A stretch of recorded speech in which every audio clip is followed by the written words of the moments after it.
સૌથી પહેલા તો અમારી આખી ટુકડી વતીથી બે હાથ જોડી ક્ષમા માંગુ છું. આ ધોમ ધકતા તાપમાં હું બરોબર 45 મિનિટ મોડો આવ્યો અને હખડે ઠક ખુરશીઓ ભરેલી છે. આપ સૌને ખૂબ ખૂબ અભિનંદન. મિત્રો, આજે દશેલામાં એક નવી શરૂઆત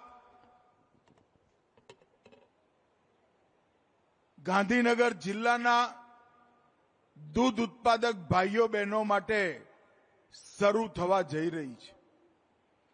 લગભગ 128 કરોડના ખર્ચે 15 એકર જમીન પર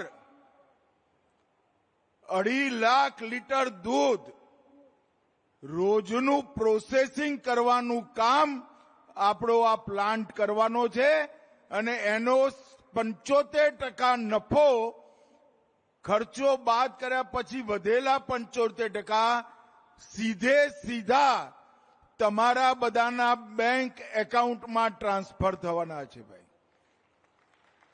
એટલે છાશ પીવાવાળા, દૂધ પીવાવાળા, દહીં અને ઘી ખાવાવાળાને જે ફાયદો થશે એ થશે, પણ સૌથી મોટો ફાયદો સામે બેઠેલી મારી પશુપાલક માતાઓ બહેનોનો થવાનો.